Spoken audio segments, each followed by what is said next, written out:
Welcome back to Squawking Dead, my little goslings. Did everyone stock up on shitting pants? Because I ran out sometime between Simon filling Gregory's stomach up with his love and Negan and Gabriel's great walker escape. Episode 5, The Big Scary You Unknown, continues the slow transition from our initial quartet of intense episodes to the dialogue-driven scenes we know and love. However, we still managed to get a crazy explosion and a helicopter flyover. I called it that they would have a mid-air firefight in our last episode, but I was totally kidding. Now might be a good time to remind everyone that we still haven't seen a single flash forward yet, and I personally predict that one of these flash forward scenes will show up completely out of left field and only at the start of some random episode near the end of mid-season break, because that's the way these abusive writers always roll. I mean, my friends keep telling me that I need to leave them, but they don't know them like I do.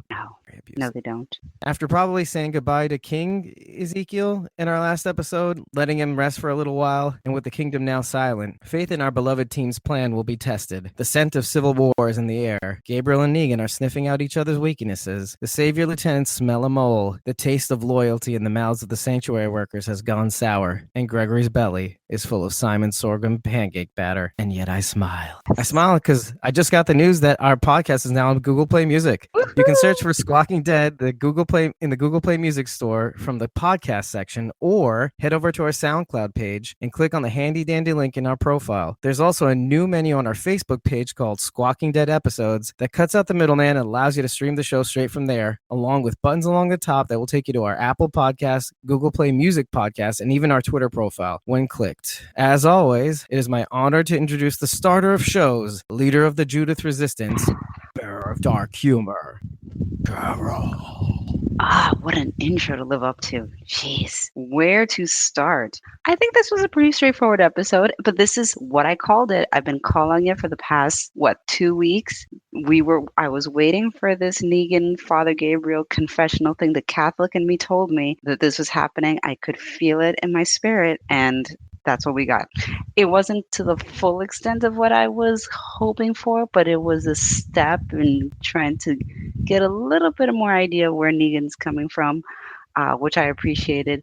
But I did think it was interesting to kind of show a lot of like dissension and mutiny in the ranks, and not just between Rick and Daryl, but also just among the saviors too, which I thought was kind of interesting how they're experiencing similar issues on both sides, and also kind of showing how, ironically enough, Negan and Rick seem to have similar mindsets of, we can't just arbitrarily kill people the way it seems that Daryl and Simon seem more okay with.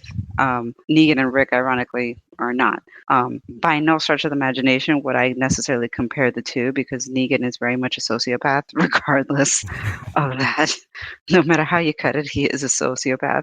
But it's interesting, the parallels that they were trying to draw. I was like, all right, I see what you're doing here. Okay. But I thought it was a pretty straightforward episode. I mean, there were a few kind of like, what is this helicopter all about? Yeah.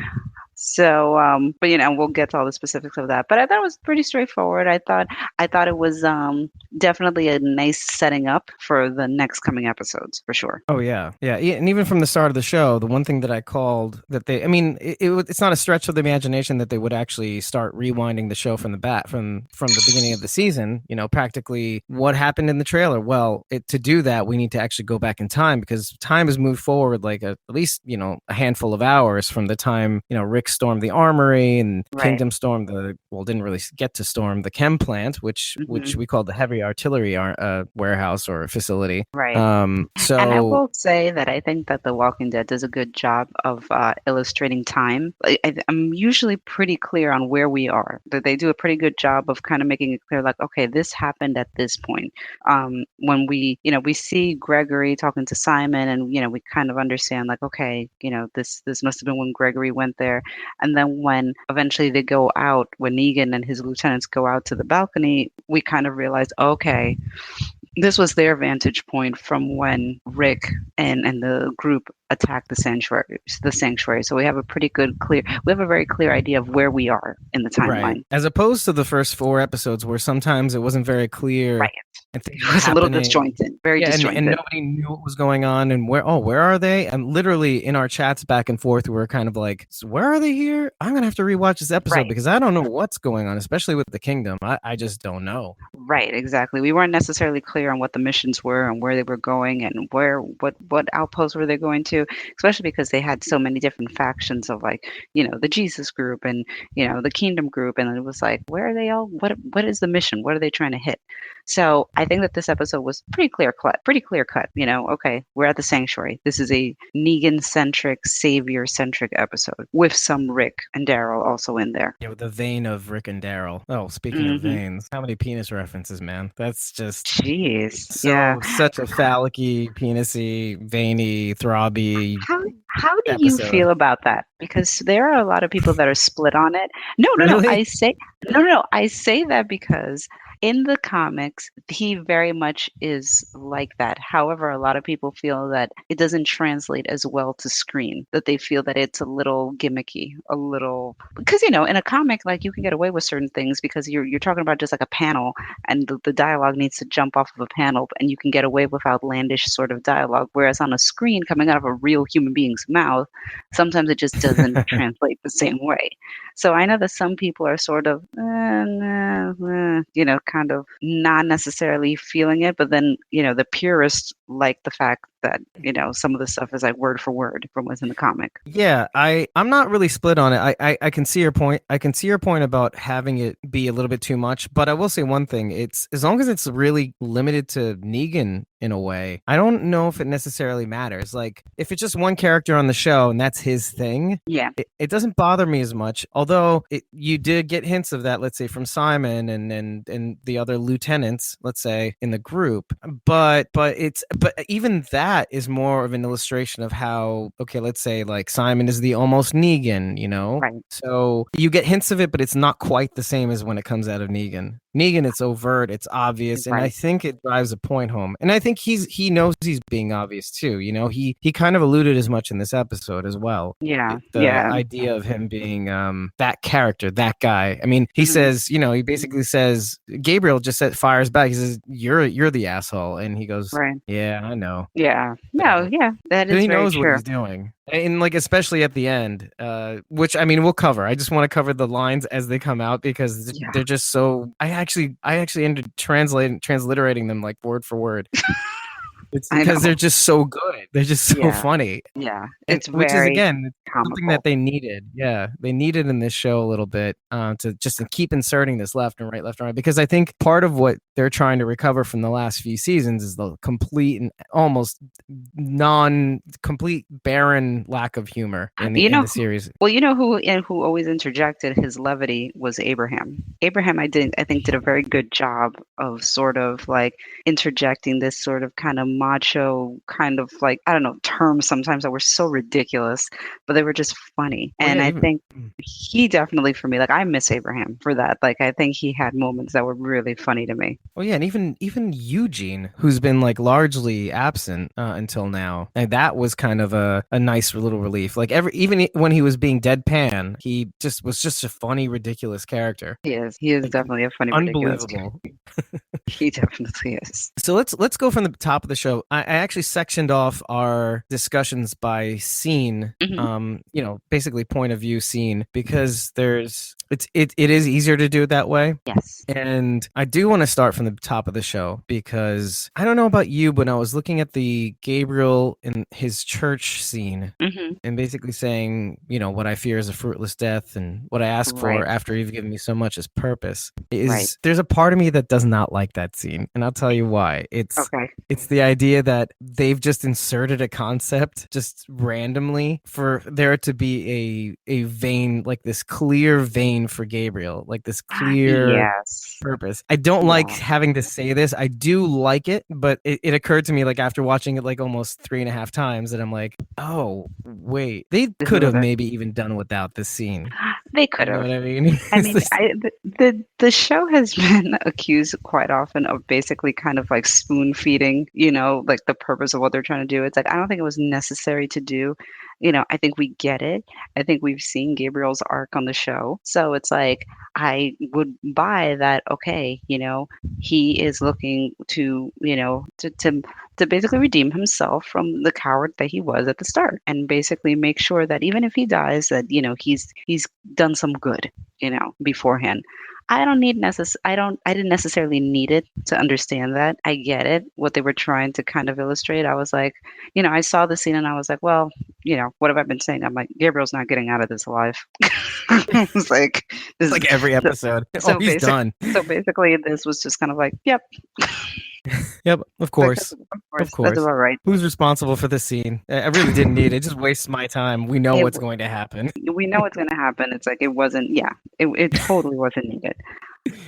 Oh man. I understand what they were trying to go with, but yeah, it wasn't needed for Yeah, sure. yeah. I mean, there are like it's kind of like I was saying to you before the show. The show is fairly cut and dry in terms of even analysis. I don't really have too much, but what I will say, what lacks for subtext, it makes up for in cinematography and Yes. scene construction, because the way that scene transitions, the way it's filmed, the way the camera pans, the close-ups to Gregory, Father Gabriel. I'll get to Gregory, to Father Gabriel. He seems to have a lot of up close face Yeah. shots in so many scenes, and he's such a pivotal character in this episode. And unlike a lot of people, I actually, even though Father Gabriel is not, most people would regard him as a throwaway character. I don't think In so. some respects, like, Yeah. oh, why can't he go away? That feeling, Hmm. oh, Hmm. he did. So like for me, I actually enjoy characters like that are done in such a way that they disrupt the show in a way, like Right. they disrupt the progression of a certain group, a certain character. And Gabriel certainly did that when he was introduced. Like, who is this guy who managed to live this long? Right. And then they meet up with this guy and he's playing catch up, and he's playing catch up really fast. And of course, Yeah. they run into problems. But the way he comes about, he has his moments and they're really sticky. But having the turbulent nature of him having to catch up the way he did Hmm. and then reaching to this moment, it's kind of exciting to see. Literally, the title of the show is The Big Scary You, which is unknown, which is something Gregory says. And to me, Gabriel is the very definition of an unknown in that Yes. respect because of who he is. So I like disruptions to the show. Hmm. Sometimes I like those little annoyances, Yeah, I do because I think it keeps you on your toes, Like I think that there are certain characters that you can pivot pretty easily, that you don't know necessarily what direction they could go. I mean, you could pivot Gabriel in several different directions, and I think that's what makes him interesting. Like you're not necessarily sure. You always like have a bit of a doubt with him from his background and yes, he's had this arc, but you know, a lot of people kind of thought like, oh, could he be a mole or this or whatever? Like, I mean, he definitely keeps you on your toes. So I don't think he's a throwaway character either. I think he's an interesting character. I think he can be a frustrating character Yeah. sometimes, but I think that makes him compelling. Yeah, yeah. I don't think many people will agree with us there, No, but I do like, you have to appreciate it for sure. You have to right, appreciate it even though you're just so frustrated by it, right, sometimes. But exactly. I kind of laugh at people that get frustrated at Father Gabriel. I'm like, enjoy. Yeah, he's So still here. Sorry. yeah, he's still here. Yeah, definitely. So let's see. Oh yes. Oh yes. Because you know where I'm gonna go. I'm actually going in Your man. chronological here. You're gonna go right into My your guy. man, your guy. Okay. Oh, I'm waking up in the sanctuary. Oh, where am I? Oh. By the way, side tangent. Did you Yes. know that in real life, the actor who plays Gregory, which is Xander Berkeley, and the actor who plays Simon, Stephen Ogg, are roommates in real life, and they produce different things together, Wait a like minute. side pet projects. Yeah. They're like the Odd Couple. Yes. Please tell me Yes. they're like the Odd Couple. Yes. Yes, they are. That Isn't that explains their hilarious? chemistry. Holy crap. Yes. Yeah. They're Well, roommates, and they work on all sorts of pet projects. I'm wondering if Ogg was in. There was that Hulu series that Xander Berkeley largely starred in, and it was oh yeah, I think it was called The Booth at the End, and it was this Mm. really great series. It's like I think it ran 2 seasons, but there it's like 8 episodes a season or something, and it's literally in a booth in a diner. And this is how talented Xander Berkeley is. Mhm. He's this guy that can make things happen, basically. And you don't Right. see any scenes except the ones in the diner. It's just two people sitting across a table, and he's there all day just drinking coffee. Mhm. And somehow he's able to manipulate these people's lives, the people that come in and talk to him, that they know he can make things happen. And it's just this fascinating thing. And this is kind of like the reason why I like Xander Berkeley. He has this range. He has this way of pulling you into whatever character he plays. He's just demented. And so now that I know that Stephen Ogg is part of that, I kind of want to go back and see if he was ever involved in any of those episodes in any capacity, because now I just want to see it. How did you find this out? I was listening to one of the radio shows I was listening to in the morning, and they were talking about him, and they mentioned how they interviewed him. One of them interviewed specifically Stephen Ogg, and Stephen Ogg was the one who told them that they were roommates and that they work on these projects together, this kind of stuff. I was like, wow, who knew? Oh my God, this is like something I'm going to look up before I sleep tonight. You This is know, great. I'm telling you, it exists. It's true. Oh, that's Gregory and Simon too. Can you imagine? Like a sitcom? Yes, Yes. of course. It would be like a sci-fi sitcom, like a very campy slash, dark humor sitcom. But yeah, it would Yes. be in my brain. It's something I'd invent. I think, but it writes itself. It does. Hence that scene with the wakey eggs pancakey. Yeah, I mean, like this is their life, like on a regular.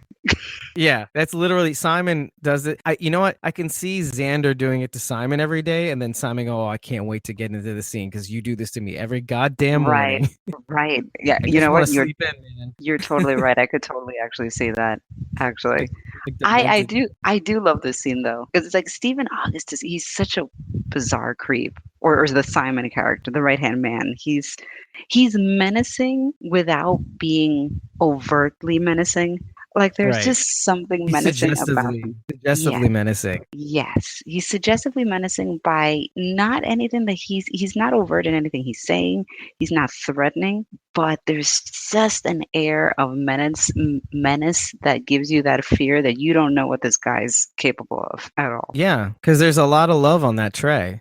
A lot of love, a lot with the So sorghum. Again with the yeah, sorghum. yeah. Fill your belly up with my love, and then you'll solve it. Like I wrote all these lines down. I'm like, oh man, this is delicious. Just love on a plate. Oh, and then soon to be in his belly. They Don't do know how seem I to like feel about that. They do seem to like pancakes at the sanctuary, though. Didn't they make pancakes for oh God, for Sasha, like her last meal? I think it was like pancakes that they brought her Oh, over when she was in the cell. well, they may have Again with even the mentioned that it's sorghum too. Yeah, you never know. because she was at the hilltop before they left to Yes, the she was. sanctuary. That's right. You should be familiar with these pancakes. Again Where with the they came pancakes. from. Yeah, they're living pretty good at the sanctuary pancakes. I mean, hey, It's what's for dinner. it's what's for dinner.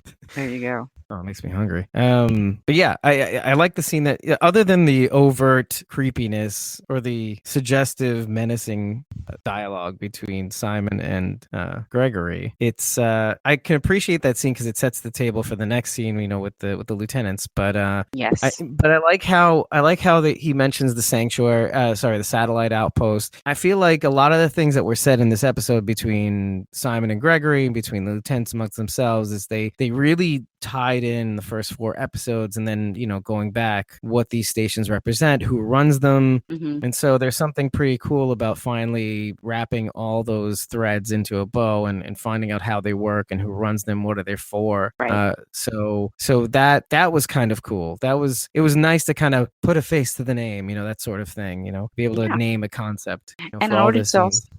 also to just see like who these lieutenants are, this is like if you were to have like a upper management meeting in the conference room, this seems to be Negan's cabinet of members here, so it gives you an idea of like, okay, who are his closest in command, and it's okay, so this is the team right here. The upper So echelon. yes, I do appreciate that Gavin consistently seems just not into this at all.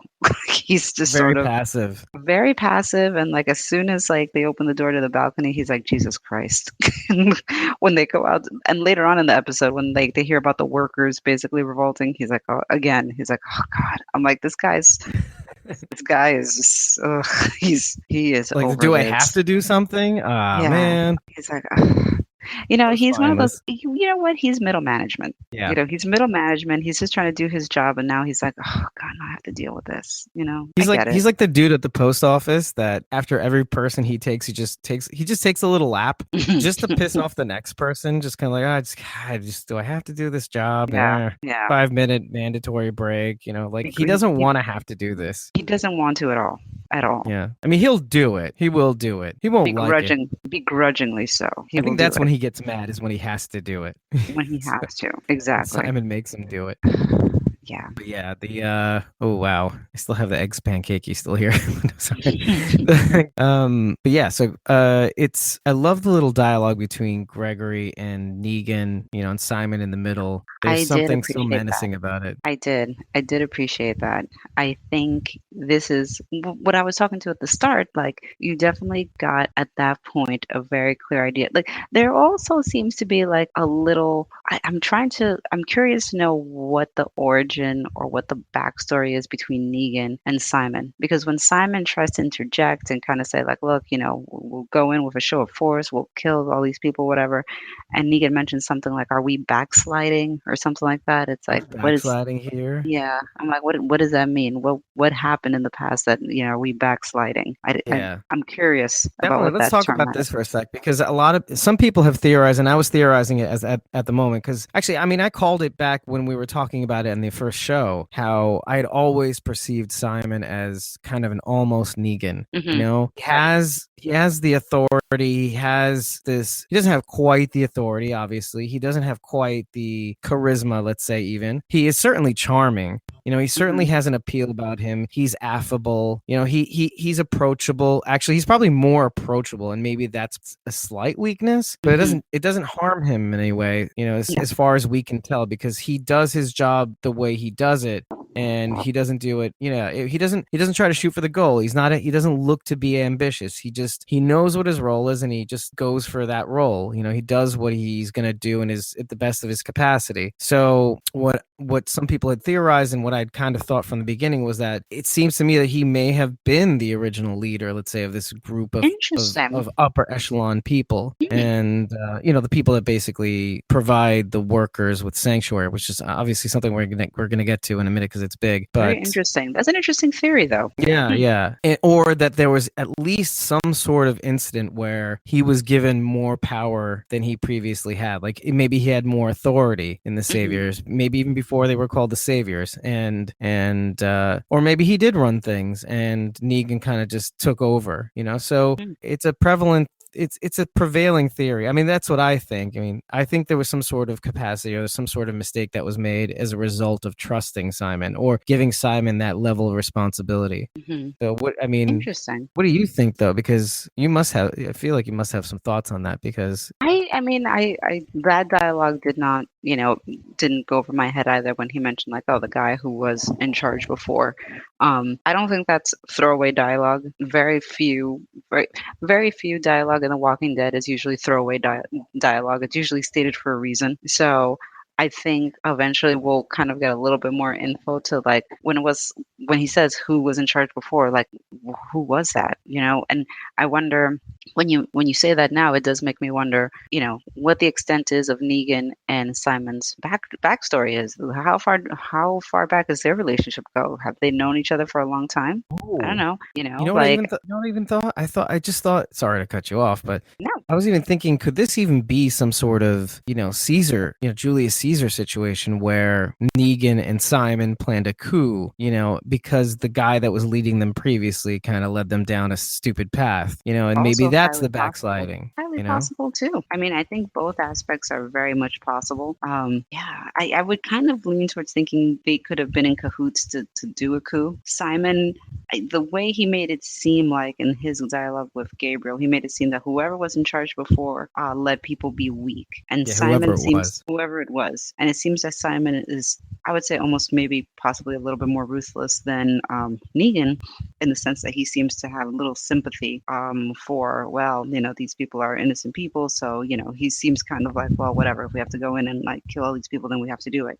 Whereas Negan seems to be more like, nope, nope, that's wasted resources. Like, we need more people. So maybe Simon wasn't necessarily the leader from the past group, but I could buy it that they were part of this group and they decided, like, look, this guy's just not doing it. We need to kind of take charge. I can see that. I Well, can totally see that. let's keep going with this people are a resource thing. Like I love this line because I just want to repeat it because I'm going to be a cliche like in every podcast.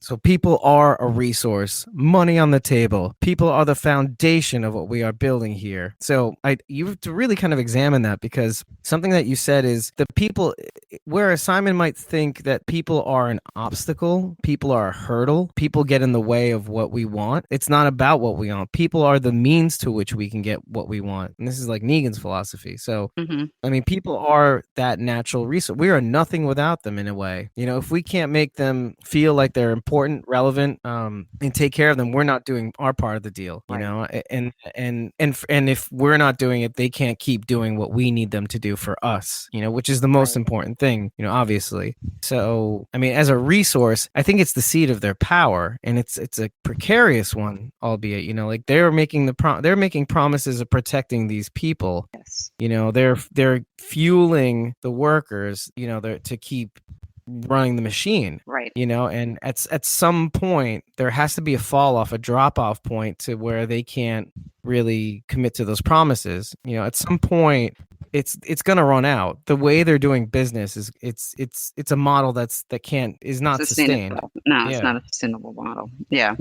No, and it seems like, that is their premise, the idea that people are a resource. And it is interesting. I think at one point during that dialogue he mentions to Simon, like, have you forgotten what this was all about or something, and so I think that there, at least in Negan's point of view, that there was this grand plan of, like, we are reorganizing civilization and this is how we're going to do things. It's a society based on rules and punishment and reward, and this is how we do things. And I think it's also very interesting that they mention in his conversation with Gabriel that he used to work with kids. Which also sheds some light on other aspects too. But in terms of the idea of punishment, reward, I mean, for all we know, he was a school teacher. Who even knows?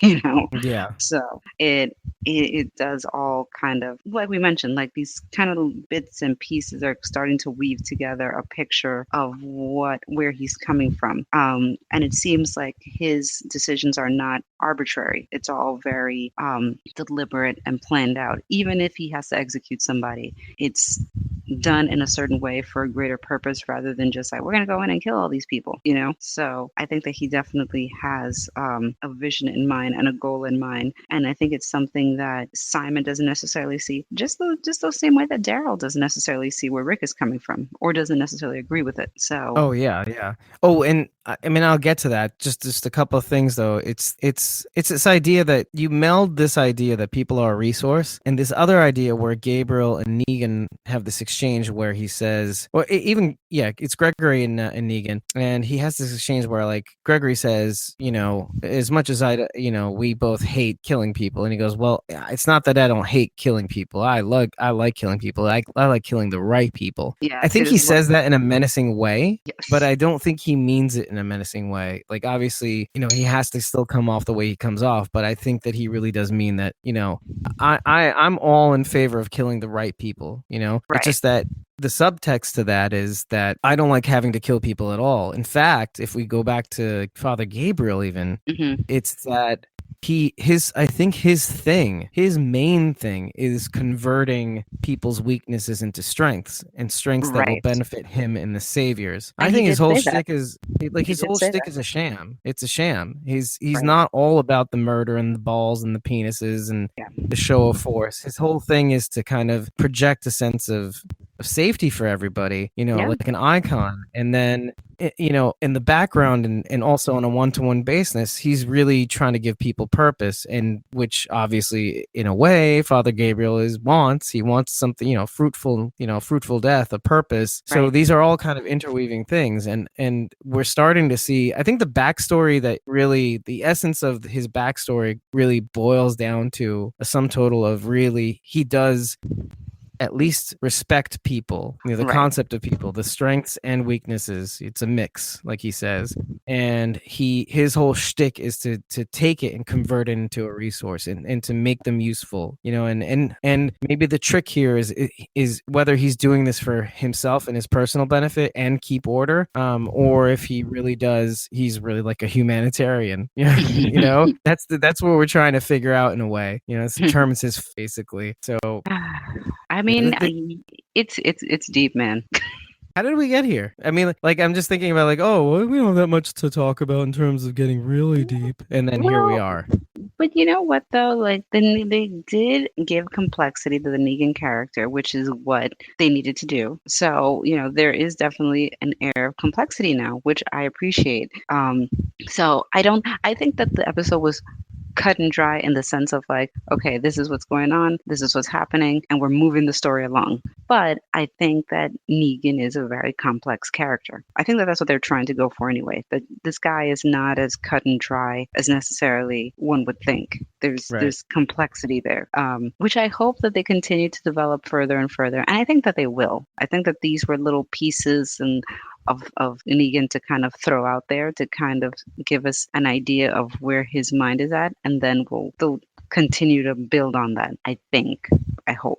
Well, what if this is one of these things that we saw the last two episodes? You get this perspective of not Gabriel, Ezekiel, right? Hmm. The 2 episodes ago, we have this impression of this hopeful Ezekiel making speeches and smiling and telling others to smile. And then the very next episode, you tear him to shreds. And Yeah. then maybe in this episode, we're seeing Negan we're being spoon fed this image of Negan in all these different facets and these mechanics. The idea that he's converting people into resources. He respects those people, ergo resources, does not wish to kill them unless he must, and even better, if killing them actually saves hundreds of lives, he's all in favor of it even. So we're really getting this this deeper idea. We're really peeling back the layers that make up this gruff exterior, right? But Right. what if the very next episode, we get this macabre birth of, we throw Negan under a pile of bodies, and then out comes this post balls in hand Negan, and That would be he pretty gets torn to crazy. shreds. I mean, that would be pretty crazy. I mean, I think that we'll definitely get more depth with him, but I think that they're gonna hold him as this ruthless leader for sure, though. I definitely think so. I think, I don't know, but it's like I just feel that there will be another what's the word?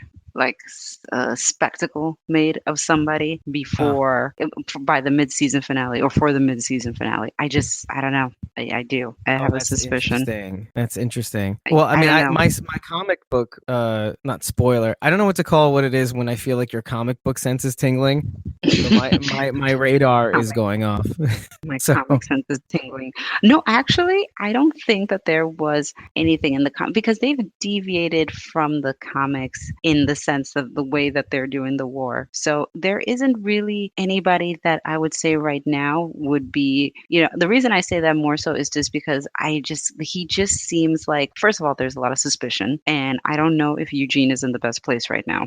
I mean, Eugene, he definitely seems to have suspicions or trying to figure out like who among the rank is feeding information. And obviously Eugene is an obvious target for the fact that he's just, he's not really a savior. He came from Rick's side. So what's to say that he's not, playing both sides or whatever, exactly just how he accused Gregory of playing both sides, yeah, So yeah.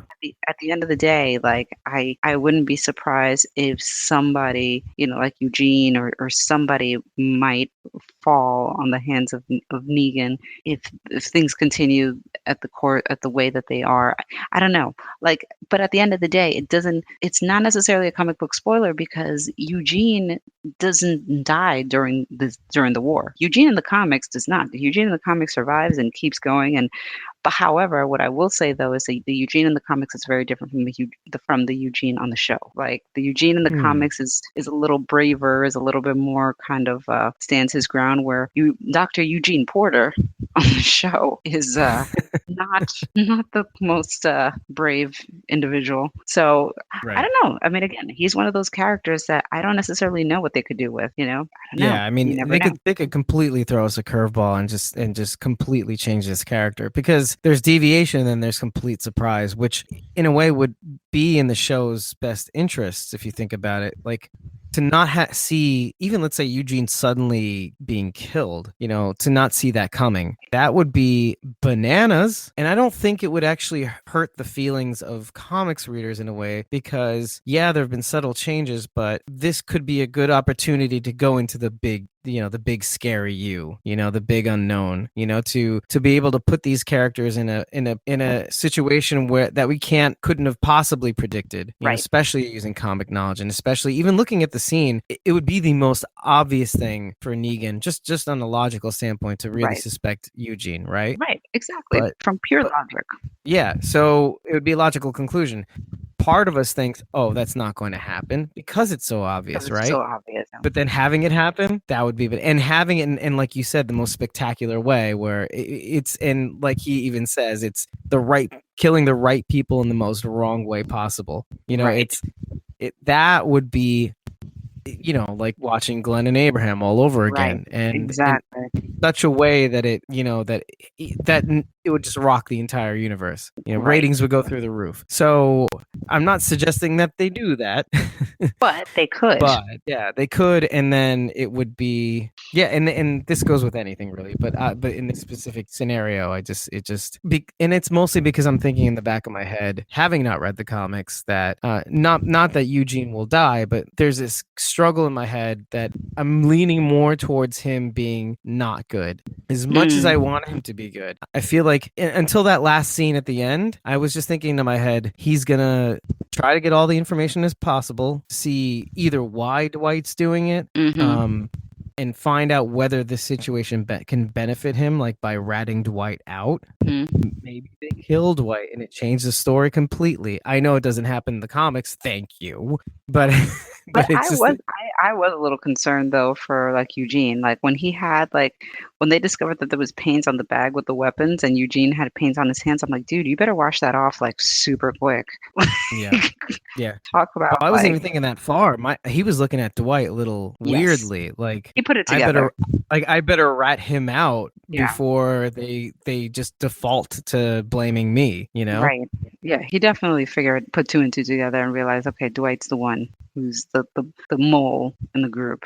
I just got to figure out if this overall, and to give Eugene a little credit, I mean, he's a smart guy. We talked about this in the first episode, but he's a pretty smart guy. He's probably trying to do like fifth dimensional chess here. Even though the most obvious choice would be to rat Dwight out for his own self-interest, I don't think it's that simple. He's probably thinking of the ramifications of doing so. Like, okay, I rat Dwight out. Who's to say that I can't be the very next day? I automatically still become primary suspect number one again. Even though Dwight's gone. So it's just, you're damned if you do sometimes. And you're damned if you don't. But I mean.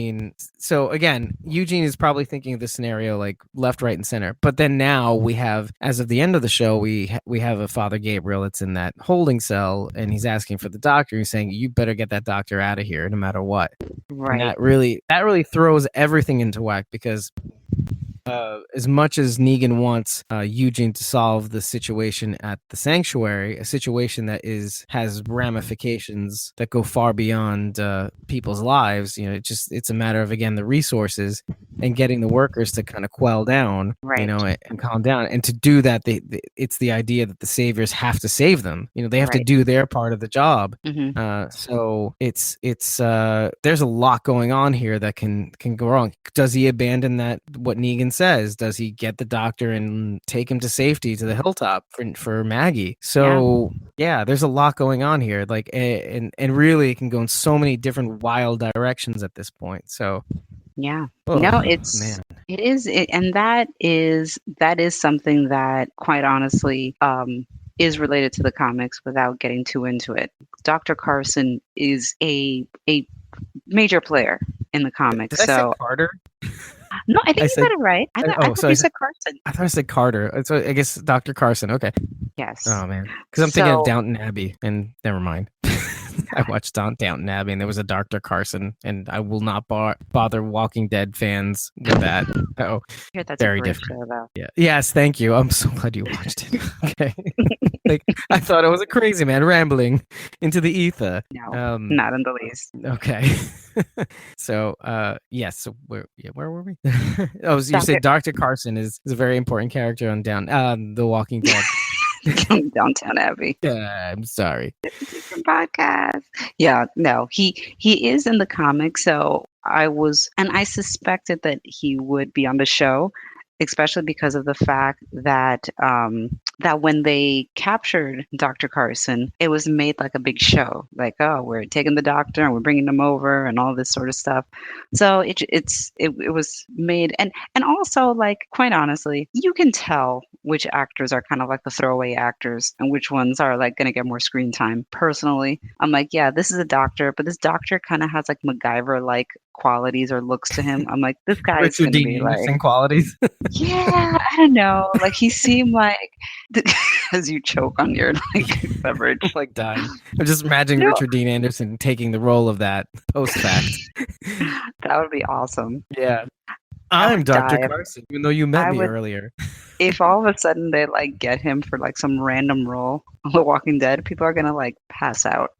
Yeah. I will lose all bowel functions at that point. They'll be Sorry. like, yes. They'll be Warning. like, yes. They'll make people will like lose their minds. They'll be like, yes, this makes total sense. This is exactly the kind of person that you need in a zombie apocalypse. Like a MacGyver. Yeah. Yeah. For me, it'd be hashtag Soiler alert. Spoiler alert. Oh my gosh. I'm waiting for the canned laughter. Oh, it didn't come up. Okay, whatever. Mm-mm. I ain't mad at you. Anyway, so But yes, this Dr. Carson definitely has some sort of qualities that made me feel like, we're going to see this guy again. So the fact that Gabriel mentions, like, you have to get that doctor over to Maggie makes me feel like, okay, this guy is going to be a piece of this whole, of the fabric of the war. That's my thought. And as that thought travels to the hilltop, let's say, just for example, I think having a doctor there would be beneficial to the peacekeeping situation in Hilltop. And just having one there and having the saviors that have been captured know that now they have possession of the doctor, this expensive football of a person that whoever has this doctor, and there's no other doctor that we know of, has a certain amount of leverage, and as we're talking about leverage, we see the garbage people have been approached by Rick.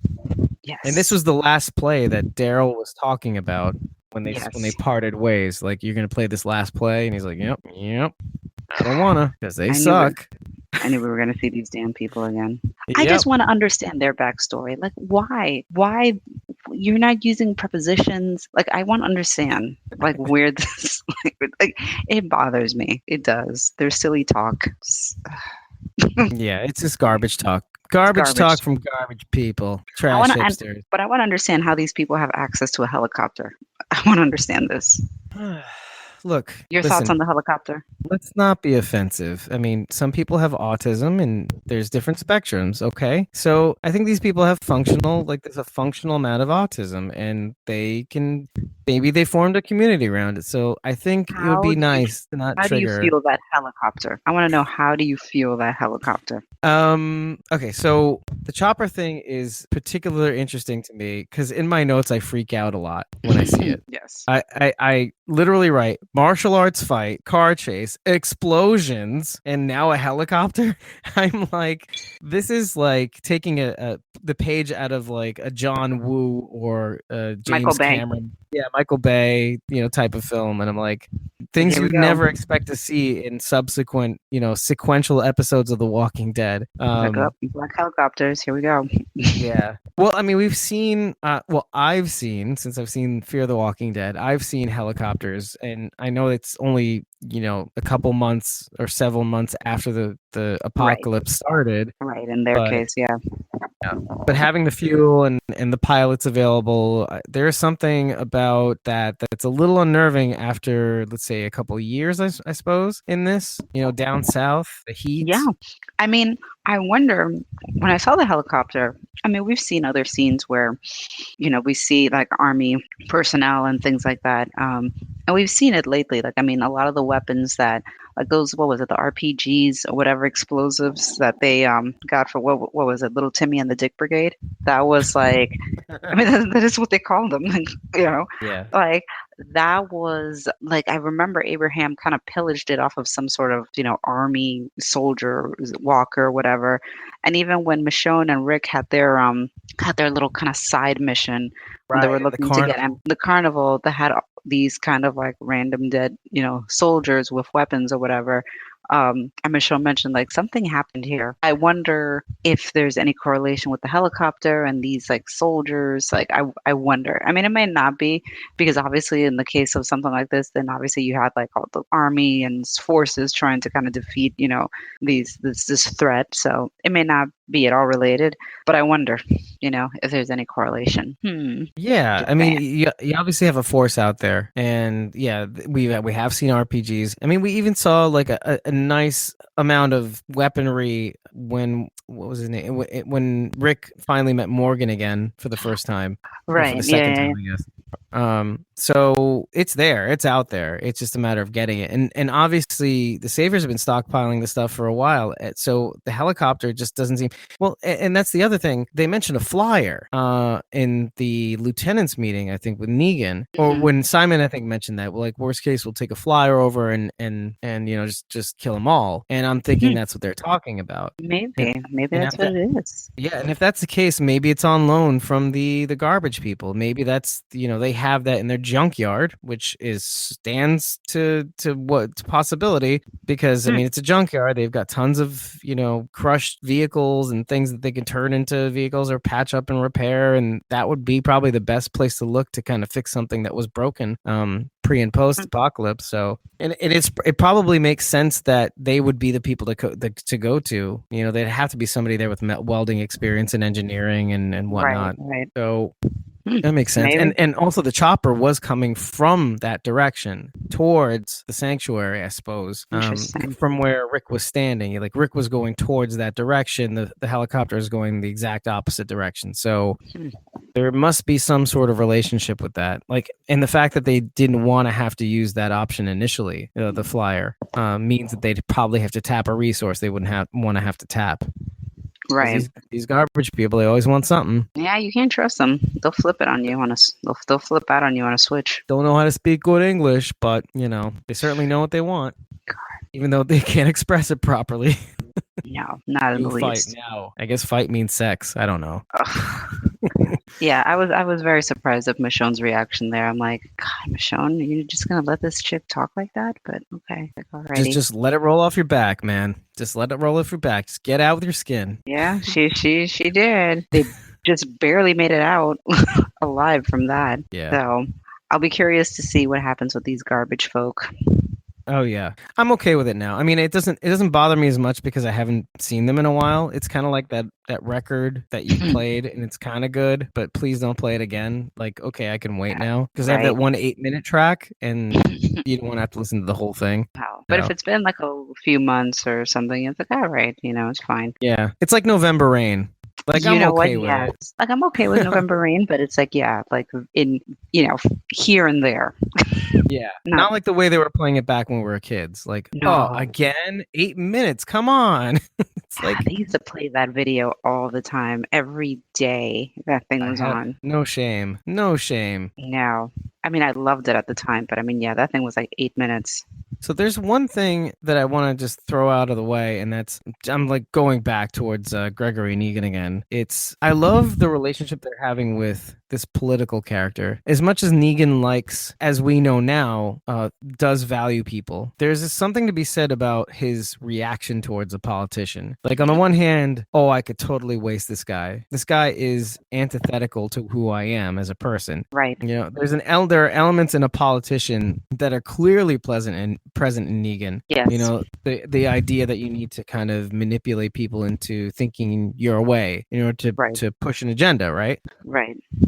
But I think that Negan at least tries to appeal to their better nature to actually access something that benefits them, right? Whereas Gregory will just say this is the way. There's no other choice. You know, he'll be affable. He'll make false promises, and I think that's what really burns Negan up a little bit. It's like all the bluster and none of the backing. Right. You know, there's no way that Gregory can. There's no force behind his words, and that's what it almost pains Negan to keep him alive in some respects. Yes. Well, I think he doesn't respect him, and he find him spineless, and he doesn't necessarily know what value he has as a person. Like, are you the guy? You know, you certainly don't seem like the guy, and you know he brought up very good points. Like, if you're the guy, how in the world did this woman come and basically completely like undermine your leadership and then lead these people? You know, if you are the guy and this is your community, how did that happen? Yeah, exactly. And I think that even the idea of him entertaining this conversation and not killing him right away speaks volumes about Negan. If you think about it, he could waste him.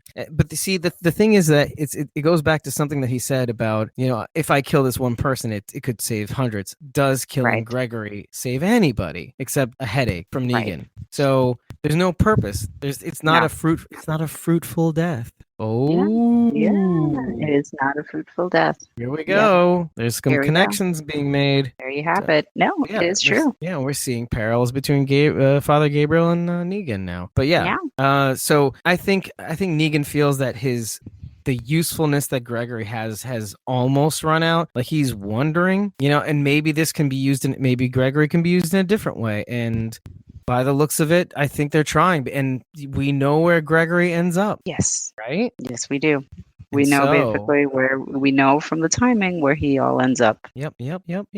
So I really do wonder what the deal is. You know, what's going to happen with that relationship. Yeah, no, I do wonder. And I think it's very interesting how Simon really backed Gregory up. I mean, which is kind of makes sense why he was so indignant when Rick invaded the sanctuary. And he kind of like tried to make his little stand of like, oh, the hilltop and whatever. And, you know, Jesus like, oh, the hilltop stands with Maggie or whatever. And Simon got just so, you know, completely like, well, threw him down the stairs, right? Yeah.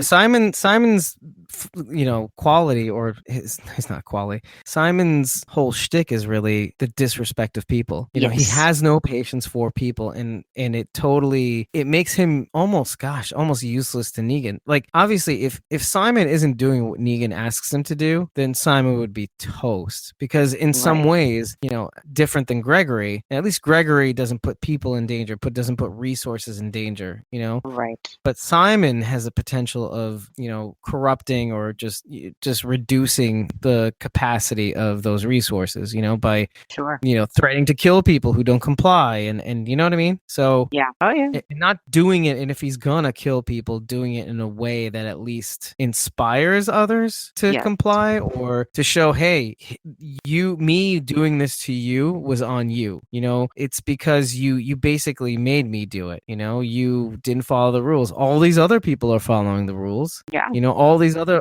they're fueling the economy. They're trying to be a helpful resource. These people are mad at me. They're mad at you for breaking the rules. You know, Negan will find a way to turn it around to where he'll get everybody else to hate that person, you know, for doing what he did. You know?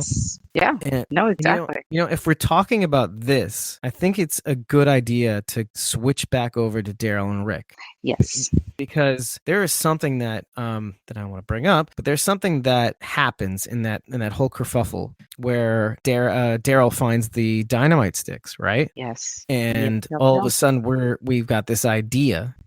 And I'll let you take it from here. No, basically, Daryl has this idea of, you know, using the dynamite sticks, using these explosives, and basically, you know, saying that that they finished the sanctuary off, essentially, that they use the sticks to blow it open, and the walkers all flood in there, and that everyone has no other resource or recourse other than to basically surrender. And it ends right then and there, which, from a tactical perspective, hey, I hear him. We could be done by sundown, is what he says, right? So So Yeah, I get it. I mean, effective for sure. But one of the things that Rick brings up is that, because Daryl was there, he was a captive of Negan for, however long that period was. And, he's like, but there are workers there, aren't there? Families, that sort of stuff. And, Daryl tries to kind of say like, oh, well, they're in, they would be in this building. They wouldn't be there, whatever, but, Rick isn't buying it. He's basically wait a saying, minute. You know what we didn't realize is that Daryl had been in the cell the whole time. He was escorted into a cell and out in the field, escorted in the cell and out in the on the gates. The fence crew, by the way, but as he Regina mentioned. But he also was in that crowd of people when the Amber's guy was made an example with the iron. He was Oh, there. was he? He was because he told Daryl to clean it up like afterwards. Huh. So he was there. He was eyewitness to some of this stuff that goes on. And remember, he was also the one to bring food to the wives and that sort of thing. Like when Carl was there with Negan, with the wives in their quarters or whatever, Daryl was the one that kind of was like the servant boy to bring stuff over there. I forget what it was, if it was food or fruit or something along those lines. So I think he Oh, definitely yes. got an idea of like, okay, there are workers. There's the kings in the castle or the warriors in the castle or whatever, and there are the workers, and they, and they're just basically workers, like they're not they're not trying to do anything other than just kind of stay alive, How you very know. communist, by the way. Just something going back to the Russia thing Yes. I said. Yes, actually, if we want to go there, yeah. Yeah. No, I went there already on episode 1 or 2 or something. But yeah, it keeps me thinking about that, like, like little communist contributors contribute to society. Well, Um, Kirkman making his political commentary, I political, wonder though. religious, just saying. But yeah, I still wonder though, because I hear what you're saying and it makes so much sense. But I'm trying to compare that to what the experience that Eugene got. Eugene had the full experience. He was on the floor, he was seeing all the tickets, and he was seeing. I just don't know if Daryl had the same level of introduction. I mean, he was resistant to everything. He was, Right. he refused to comply all the way to the end. So he saw mostly the inside of a cell. Serving things to people and doing fence duty, and yeah, walked around, saw punishment, and that's probably just the icing on the cake for this whole shit pie. But did he get to walk around freely and see the commerce that was going on, to see what work the workers were doing? Did he really even get to spend time on the worker floor? So Yeah, no, it's it's true. We it's a don't know. contrast. Yeah, no, it's true. We definitely don't know, but there have been certain people that have gotten insights and seems like they reported back, because even when Gabriel was in the trailer with Negan and the issue of the wives came up, and he mentioned, he's like, Carl said that you have multiple wives, like, so it seems like, I get the impression that between Daryl, they've kind of reported back, their findings from, being in that space. Carl probably more so, actually, since Yeah. he Oh, he got was the full. He got the premium tour. he got the premium tour, exactly, Oh for man. sure.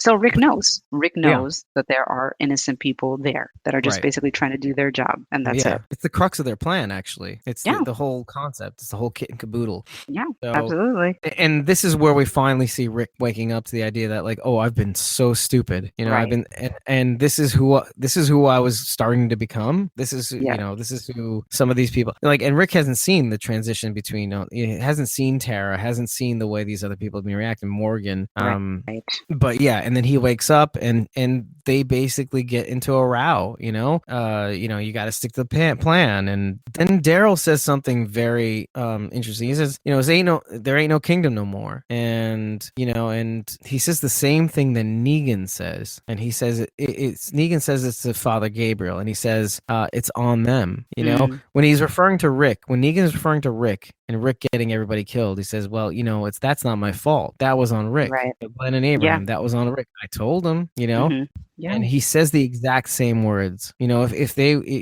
it's on them for what they did. It's Right. it's not my fault. It's on them, and it really drives the point home of what they're trying to do. What kind of person Negan is? Just very neurotic. It's like, it's not my fault. You're an asshole. It's not my fault that you got your people killed. Like, doesn't matter that I'm the one who killed them.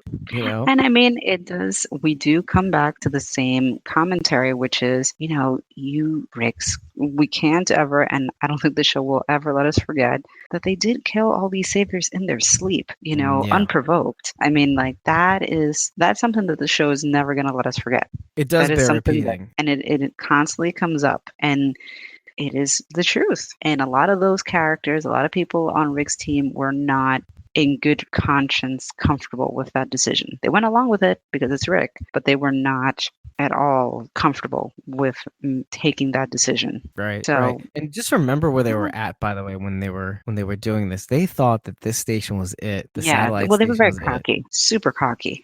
Also, I mean, they just thought that, okay, we get this, and then, that's it, done. I mean, they really did not understand the full ramifications of what they were doing. They didn't. So it's, yeah, I don't know. They're not going to let us forget that.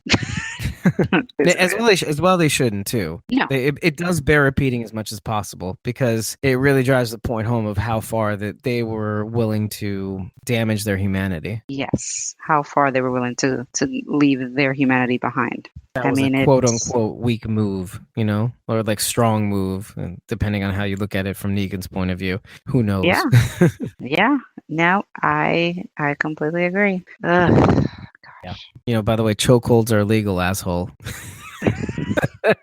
Yeah, I thought I about finally that caught that line. when they were grappling. I was like, "Gosh, what are you trying to do here?" Was that from season 1 or something? Like a callback to season 1 from when they first got into a thing? I Or I'm don't trying to figure remember. out. I do not remember. I wanted to rewatch some episodes of initial Daryl Rick interactions to see Yeah. what that was a callback was from. There were a couple other things too, but yeah, it's and come on, the explosion just before, and you realize that Rick, as they were fighting, Rick threw the dynamite into the Jeep Yes. before the fire started, and then the fire started and it exploded. I finally caught that. I'm like, oh, that makes sense because now we can't use it. Yeah. Now it's like, nope, that's it. It's I didn't hear done. that. Like, well, that's not an option anymore. Oh well. Thank goodness. Again, the weapons of mass destruction. I'm just saying. Yeah, what is it? I can't. What's that line from Spider-Man? Oh The my God. responsibility, or what was it called? Oh man, Oh I'm gonna have to God, edit I this know. out. Right, damn. Responsibility. Like, Uh, what was that? it was like such a hokey, cliche kind of line. Like, I can't I remember know. what it was. It's like duty. Some kind of duty or something, right? What's a duty? No. I'm googling it right now.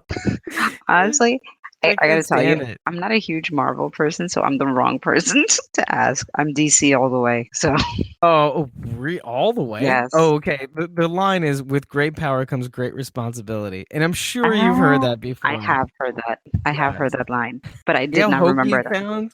Well, I mean, but it stands its test of time because I think it's a valid line. I think it's true, Yeah. And things like absolute, like I definitely enjoy the line, absolute power corrupts absolutely. Yes, So absolutely. yeah, it's just I when think the that power's too that's great. yeah, and I mean we've been seeing that, like it's gotten to, people's heads, even if it's just made them cocky and make stupid decisions.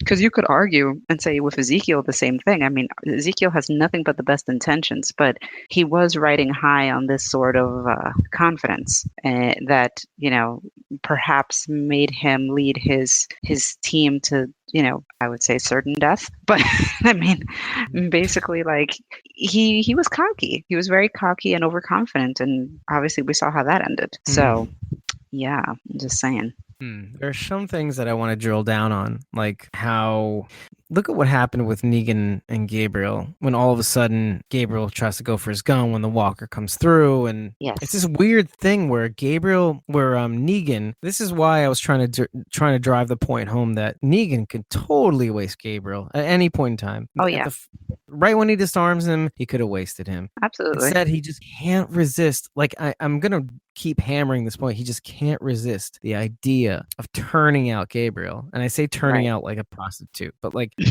doing that because it's just that it's like, why wouldn't you? You're playing Mario Brothers and you see a coin, why wouldn't you get it? Are you crazy? Like, even though it has no substantive value, there's no Right. value to you. Yeah. You still get it because it's just too enticing. Yeah. So it's this idea that, and then again, when Gabriel grabs the gun and shoots at Negan bats it away, and then he says something like, let me see here. It says, yeah, he just keeps pushing the confession angle. And it makes me think that Gabriel is onto him, if you really think about it. Gabriel must be onto Negan because he keeps pushing for the confession, because I think there's this interlocking play thing. Negan wants to give Gabriel that fruitful death, So he's trying to spin that weakness into a positive. And I think Right. Gabriel's onto him, so he keeps cat and mousing him. Right. And manipulates him to not kill him in a way. Like, I'm this so broken and I'm so begging for this confession, which, by the way, in some ways I feel like Father Gabriel isn't as hokey as he's making himself appear to be in front of Negan. Oh, yeah. Think about it. I think so. I think even the little smile he gave him where it's like, I'm here, to take your confession. I'm like, it was pretty confident of Gabriel, like I was very surprised by that. Very, very surprised by that. I do not know what he's thinking. Like, what Gabriel, like, where the thought process of the character. I just don't know if he's putting something on, if he's being absolutely serious. Mm-hmm. I mean, the one thing that I'm fairly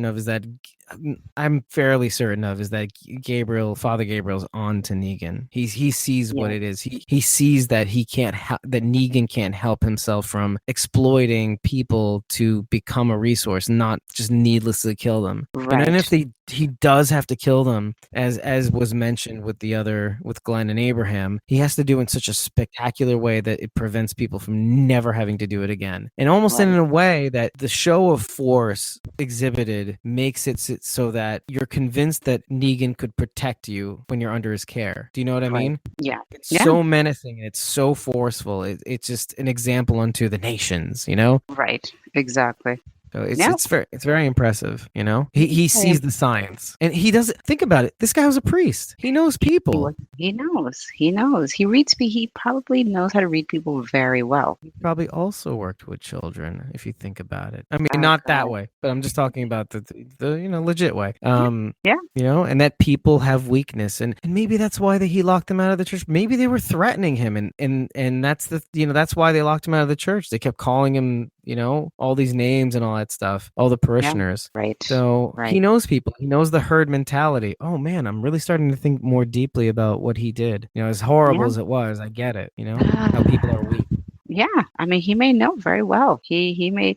I think that both him and, ironically, Negan are both very good at reading people, and so I think it's very interesting. It's very, very interesting. Wow, it really goes back to what we said at the top of the show about these disrupting characters. These wild cards, these unknowns, these people that have to catch up, the people that annoy us and frustrate us, but then you start to realize they frustrate us with good reason. They're just unique characters. Gabriel, specifically Gabriel, Father Gabriel. For sure. So let me see here. I wrote so many notes. This is crazy. I feel like I think I wrote the script basically. It's just bananas. Like, even stage directions. Exit stage right. Punch in stage face. Exactly. That was perfect comic relief too. It's like, oh, thanks, asshole. Yeah. Thank you for the confession. That was actually pretty funny. I appreciated that. Here's your payment. I did appreciate that. I thought that was pretty funny. Yeah, I do like the fact that Negan makes a concerted effort to save Father Gabriel after tripping. Yeah. No, he does. Left, he could have. That's a very good point. Like, he very easily could have left them behind, but he didn't. Like, he could have left them behind as a distraction, which was one of the fears that I had. Like, I thought to myself, well, there is a possibility that he could make Gabriel into a sacrifice to distract, the walkers, and he, gets away. But he didn't. He did not. Is it me, or is Dwight? Because I know I'm darting back and forth, but Dwight is showing a lot more backbone and voice than he usually does. Yes. He's been quiet for the most part with interactions with Negan and everybody else for the most part. 1-word answers, 2-word orders, nothing big. Yes. But here he's just like, dude, you tell me what to do and I'll do it, and just, I don't need to be here. Like, yeah. shrug. No, I think that it's very interesting. I think that but I think he's also playing his cards, like, and maybe he is feeling confident because of the fact that he knows that his things are happening. Yeah. So at the end of the day, like, yeah, maybe he does feel emboldened. Let's say, Oh, and he's putting his balls on the table when it comes to the lieutenants too. Like he's kind of just yeah, who is Dwight? He's not one of the upper echelons. I mean, not really. He's not an outpost leader, for goodness sake. no, So him putting his balls on the table like that, even though he's kind of just under Negan, I mean, still there's a prestige to, let's say, Simon, Regina, Gavin, even right, Eugene, let's say. right. So who is he to kind of remind them what Negan's about? And let me remind you that Negan is. Let me see. Hold on. Yeah, we keep what's ours and we don't give him a damn thing. He reminds them of who they are in the upper echelon. It's just kind of crazy that he's the one kind of pulling people together. He's playing a good game. Oh yeah, and he could be emboldened anyway. I mean, if you think about it, after killing Sherry, Sherry is her name, right? His wife's name. He Mm, didn't really do it. I mean, he just said he did it. I mean, he could be playing up that, I'm finally mm. free of that, so I don't have to harbor any I'm gonna go right. silences. I'm gonna say right now that he didn't kill Sherry. I don't buy that for a second. No, No. no, we know that he didn't though either. Yeah. No, he did not. And I mark my words, Sherry's showing up season 9. I'm just Season saying. 9 or the end of season 8. Oh Yes. my god. Yep. Sherry's showing up. Mark my words. Oh man.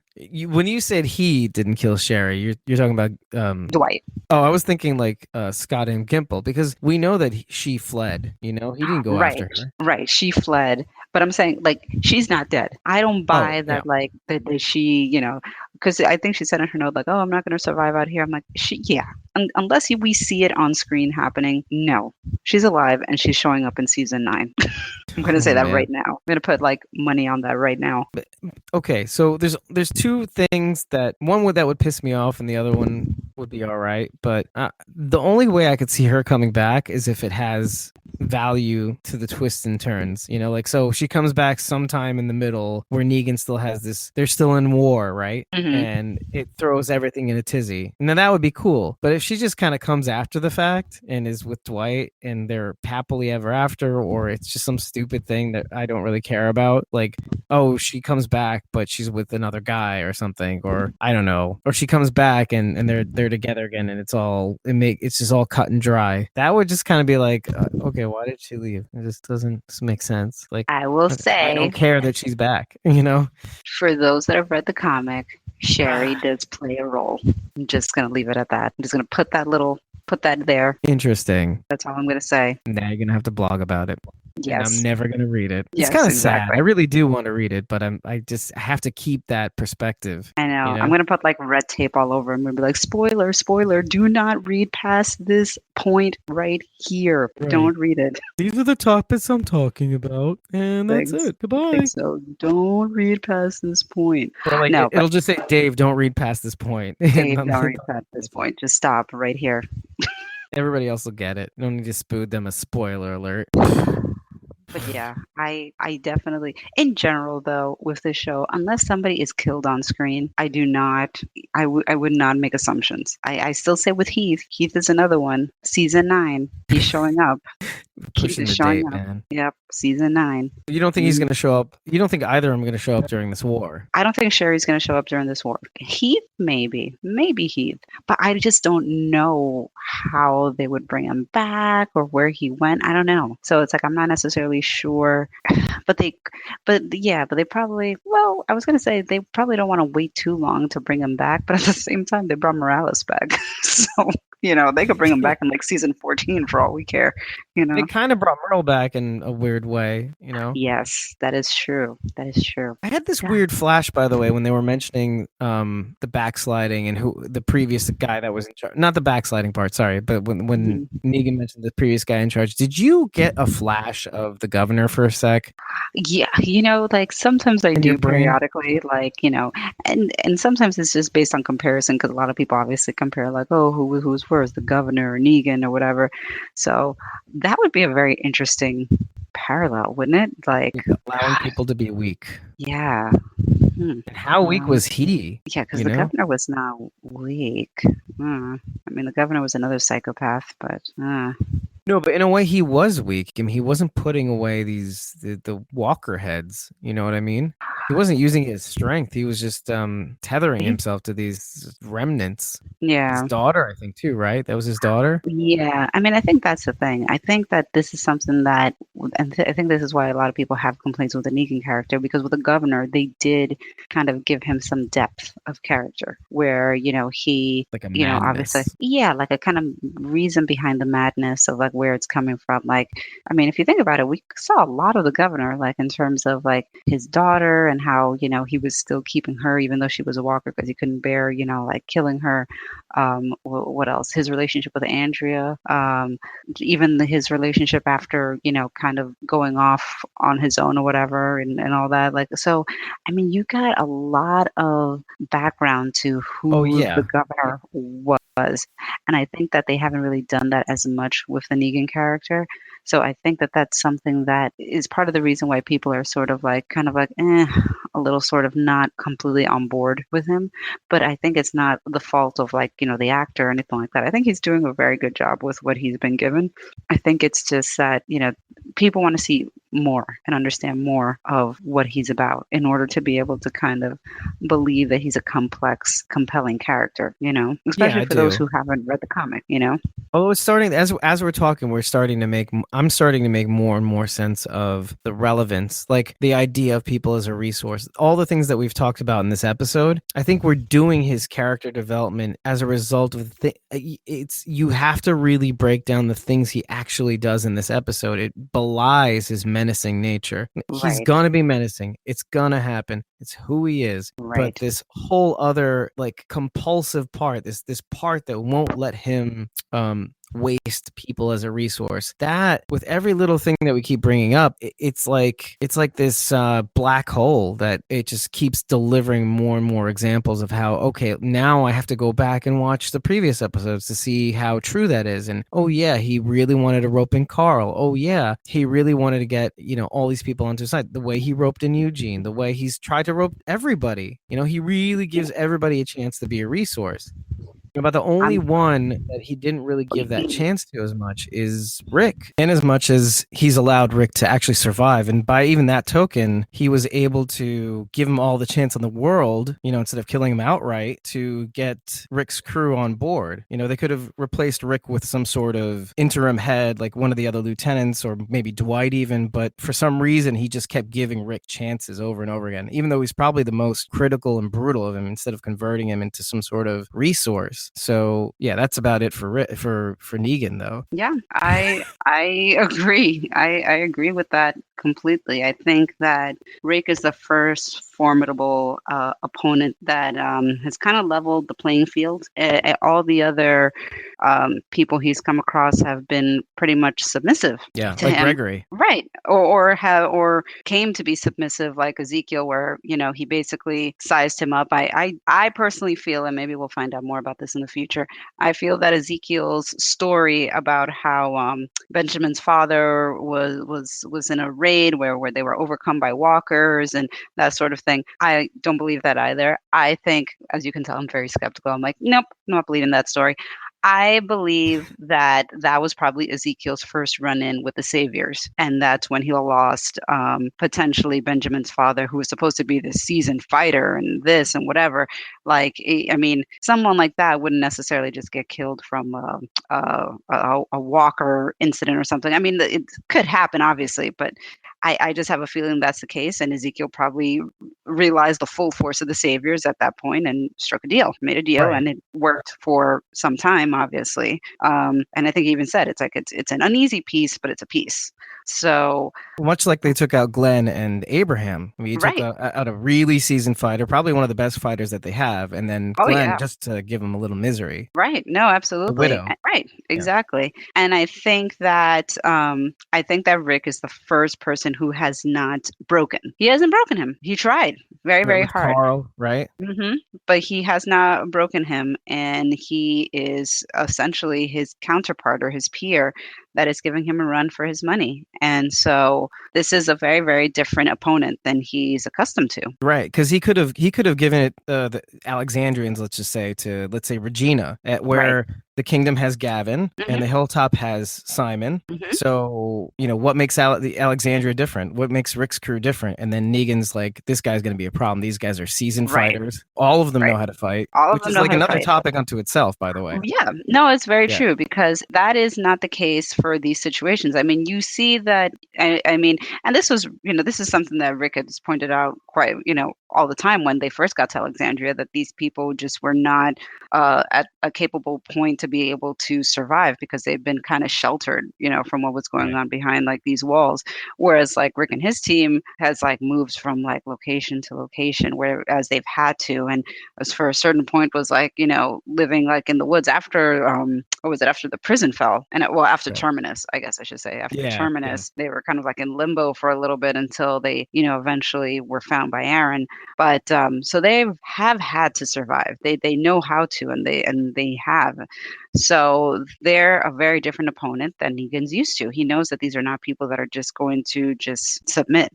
That's not going to happen. And I think he's very clear about that, especially now.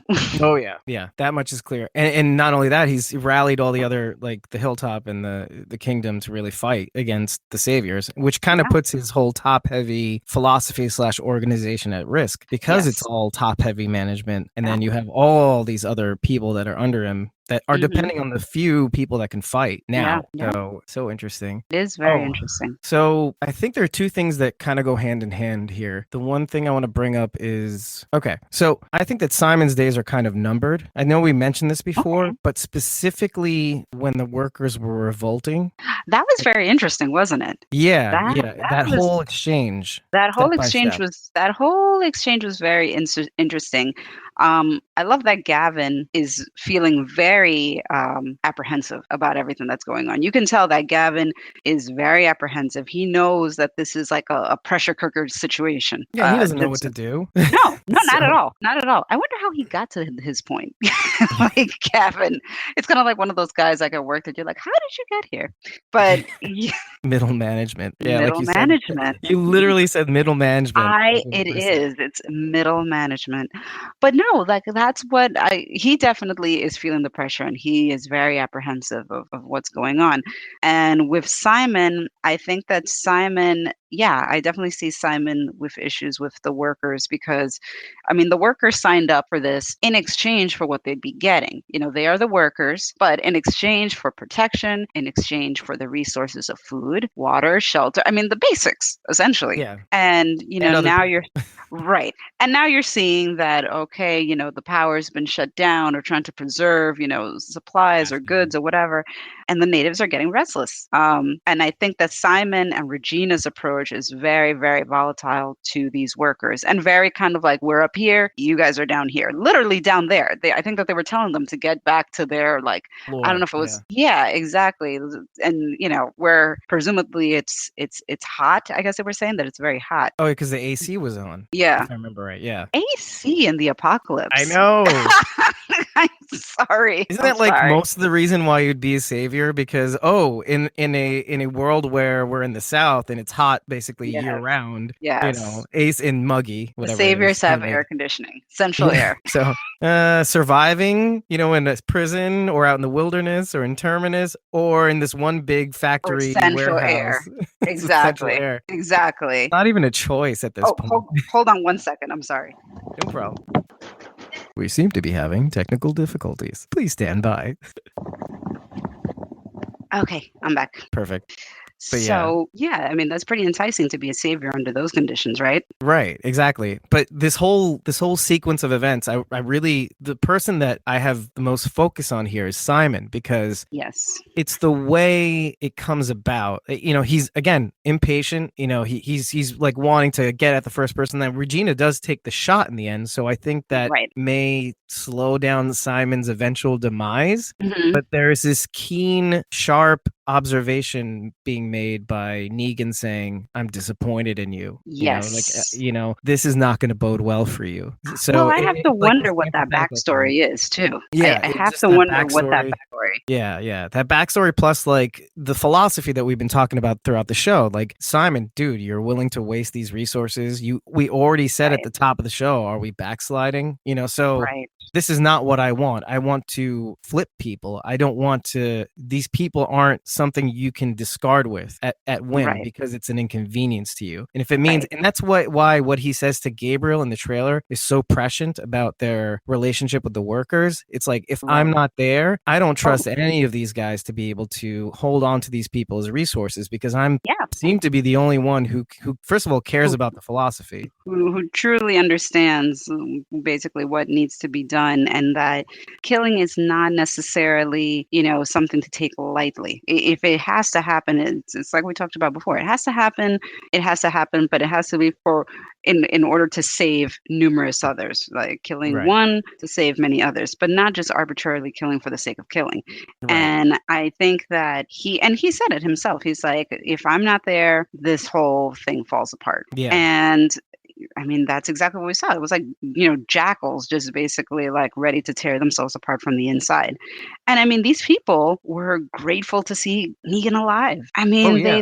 they Thank God for you. literally thank God for you. Like they were grateful to see him because he does maintain law and order. He maintains law and order. He provides for them. And so, I mean, it just proved the point that he was making to Gabriel, that he needs to be there. That Negan And would make a better Trump is what you're trying. He's the law I, and I, order president. yeah, oh Sorry. God, I know.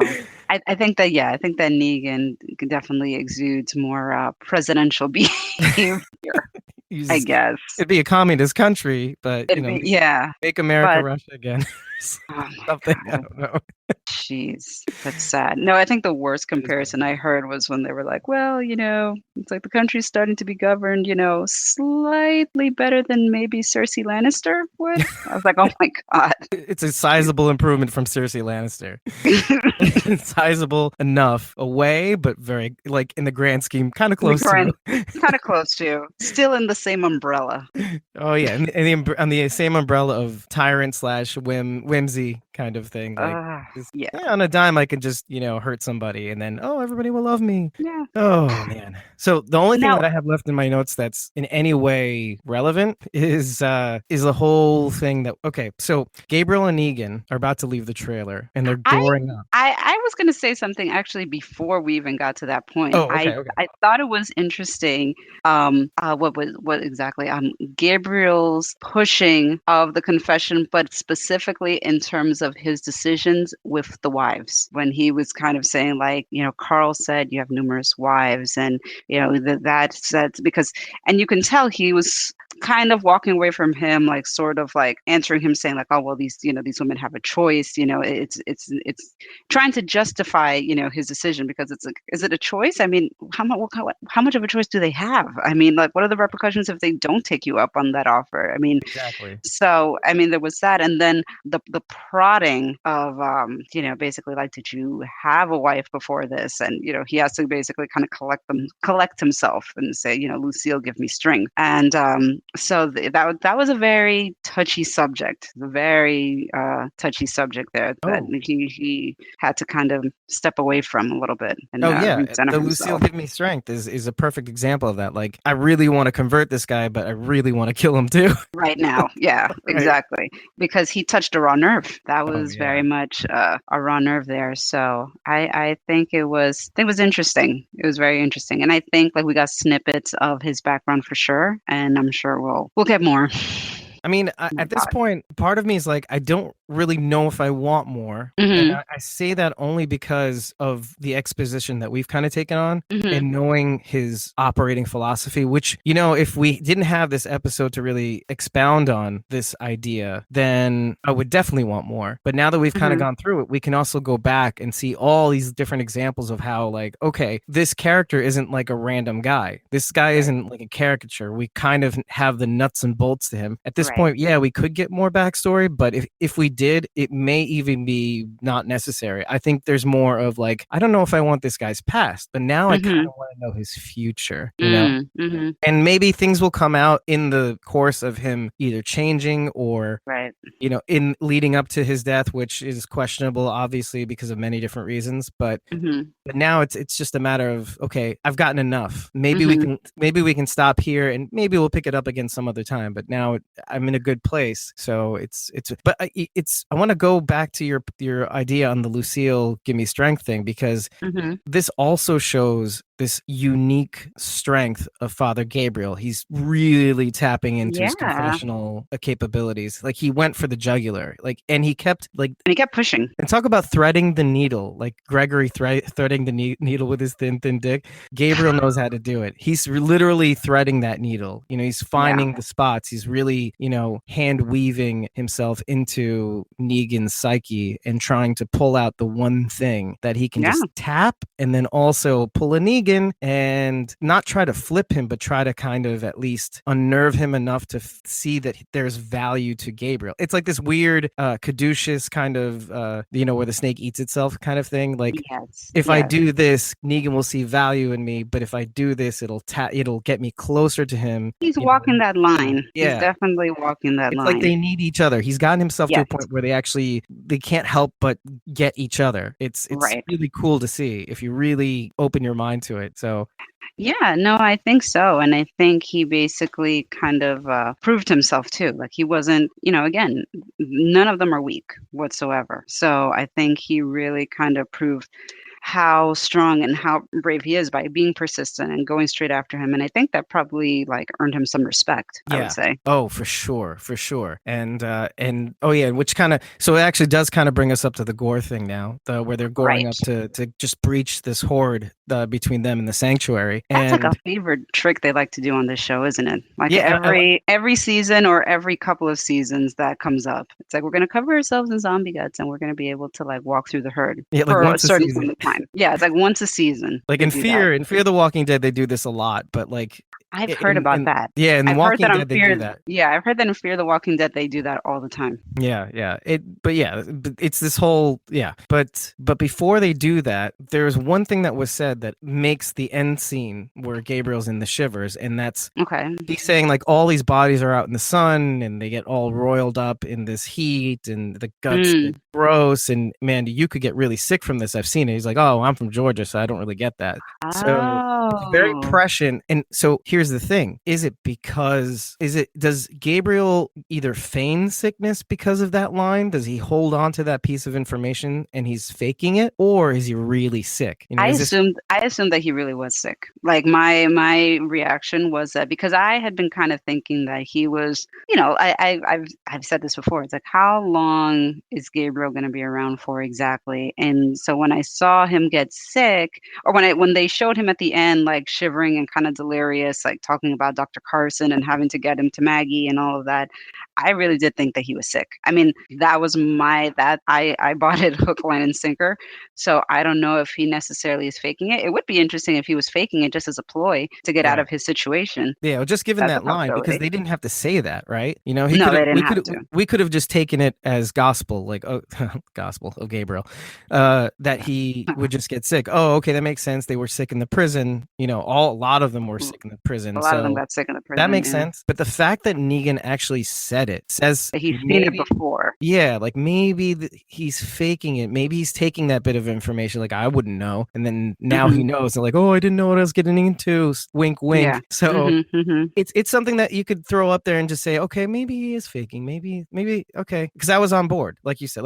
Right. I took it for, you know, okay, he's sick. That makes sense. So, I don't know, just something to think about, you know. And maybe there's a double plot to this. Like, okay, he sends Eugene off, and then he does, I don't know. Maybe there's more to do here. So it's just very interesting. And then really, I think all we really have left are the sneak peeks that we saw. Yes. And that's going to be interesting because the first sneak peek we get is Rick and the Garbage People and him basically saying join or be destroyed. Yeah, yeah. And I think this is where the Polaroids are going to come into play. I think he Oh, you think basically is so? going to, I think so. Like in that respect, seeing that, I think that those Polaroids are basically, kind of propaganda, but, actually, reality of like, look, you basically took their side because you thought that they were the better deal and the better pony to bet your money on. And, we're here to tell you no, like, look what we've been able to do to these guys. And I think that that's where it's going to come in with them. I thought that those Polaroids were kind of come into play with them or with Oceanside. Right. One group or the other. But in seeing that, I'm venturing to say that we're going to see those Polaroids. Yeah, that maybe the Polaroids are more effective in convincing the trash people. Yes. The trash hipsters. The trash hipsters, yes. Okay, I'm on board. Next sneak peek. Well, let's exposit a little bit because do you think this is going to motivate the trash hipsters to join the cause? That's a big question. I don't know. I don't trust these guys. That's my problem with It's them. really It's just like hard.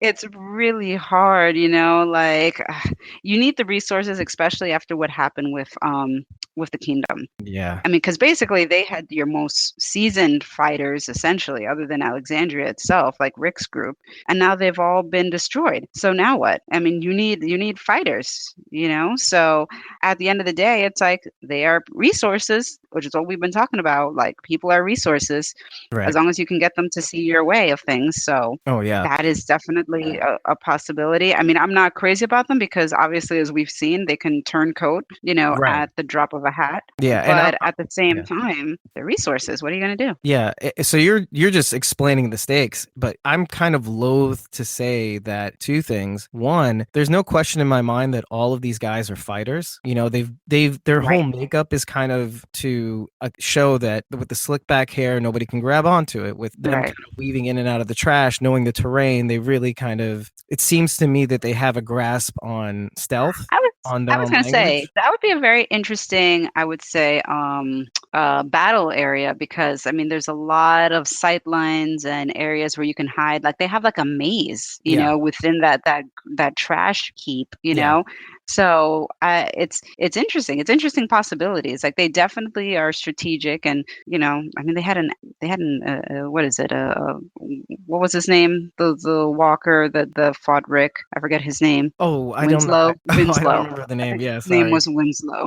So yeah, I mean, they definitely are much more capable of fighting than, Hilltop, for example. Hilltop is not equipped for that. I mean, they will support, but they are not fighters. That is not their thing whatsoever. And then with Oceanside, I hope that the Oceanside reappears because they're fighters as well. I mean, it's just women, and it's just women, but I mean, these are obviously some tough chicks. So I hope to see them. Yeah, they're soon. skilled and on edge too. They're ready. Right. And they have a score to settle too. So I mean, it's in their interest also to I mean, fight. I'll venture a guess too that the trash hipsters will join Rick. I mean, it seems to me. I mean, so like I was just trying to establish was like, look, they're skilled fighters. They know the terrain. They have the idea of stealth, but they also are very pragmatic. And the only reason why they didn't join Rick is because in many ways they're not convinced that going with Rick and really trying to ruin this relationship with the saviors is in their best interest. They must have some sort of profit sharing or they must have some sort of thing because like obviously the saviors can't invade them. Their terrain is like you said, too much of a maze, too little sightlines. They probably don't even know how many trash hipsters as we don't there are. So it's not in their best interest. So it's in the saviors' best interest to strike a deal, probably for the flyer. So it's very interesting where we can go with that. The next sneak peek though is Maggie and Jesus, and this one's a lot more interesting. And she literally says to Jesus, "You should not have put us in this situation. Oh, in this position. Says, every option is on the table." And that line to me is like, okay, now we're getting a little closer to the heart of Maggie's, wavering philosophy. Like we weren't really sure where on the scale she was. Like, oh, is she full Morgan? Is she kind of Jesus? So something shifting, and it's shifting in the amoral position, if you want to call it that. Yeah, I mean, absolutely, because Jesus put them in a very tough situation. And I think that you start to see, what's his name, Jared or whatever. Like it seems like he's Oh, like cutting his bands, like right. loosening, and it does. It puts them in a very precarious position, because you've got people who are loose cannons. I mean, not all, right, but still, you do Right. have a few very dangerous like individuals in that group, Elements. elements with Yeah. people who are not fighters. The hilltop are not people who know how to defend themselves until from guys like this. Right, right. There's a distinct possibility that they don't have quite the fighting capabilities. Like they were training and there was obvious training, but how much could we train in such a short period of time? Right. It's not like the kingdom. It's not like they were giving the kingdom drills. They already know how to Mm-hmm. fight. Right. These guys are learning from scratch. I mean, Yeah. and probably learning more on the lines of trying to face walkers too. Right. So I don't know if they're designed to really fight people. No, That's a I don't know question. about that. I mean, Jesus can't save them all. Sorry. Couldn't help it. Couldn't help throwing it in there. I mean that literally, but also, because Yeah. he's got some fighting moves, but still, maybe we get to see them. Hey, how about that? You never know. That'd be cool. I've said before it would be great to see because it's one of those. I think that the Jesus character really hasn't been tapped into as much as they could. So I'd be curious to see, a Jesus Maggie conflict and where that's happening. We still don't know where Morgan is. Morgan left, Yeah, and he's yeah. just. I'm convinced he's not coming back for a while. A Yeah, he might. while. He might not come back until some moment where he needs to jump in and save the day. And Maybe there's Morgan. self-sacrifice too. Who knows? I could see that. I could Yeah. see that. And I think they would do it in a way that's kind of poetic. If you think about it, Yes. like in the way that he says he can't die, there Yeah. has to be some sort of written way, story-wise, where he can die, but only in such and such circumstance. And that would be Yeah. kind of cool because, technically he can't die, but he can kill himself or something. I don't know, like Right. something Yeah. like that. I 'Cause could definitely see that yeah, for that would make sure. more sense. Yeah. So, And I mean Morgan's character is such a he's been there for so long. He's such a pivotal character that I wouldn't be surprised, if they I would think that they would do his character justice, for sure, and kind sure. of give him like a noble, like you said, poetic death. I think so. Yeah. I mean, literally the first episode, if you remember, Yeah. So that's yeah.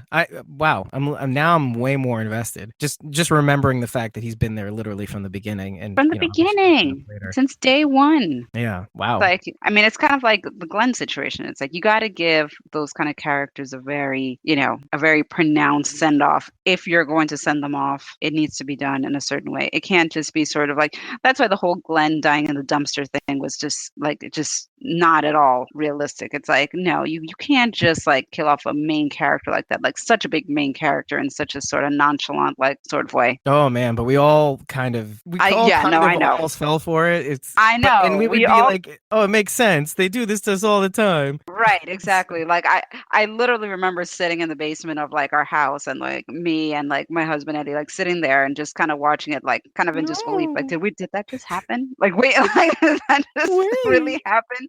It's like, no, no, yes, no, wait, I don't know. Wait, I don't know. They're talking about I'm talking. Wait, it could be. Oh no, what? I was like, No. but they didn't do an in memoriam for him. Oh, I think they did. You know what I I mean? don't And then they I did like a don't know. rewind the next week or something. I don't remember how they Oh, did it, but it was they like they did play it off like they did, like he did, if I remember right.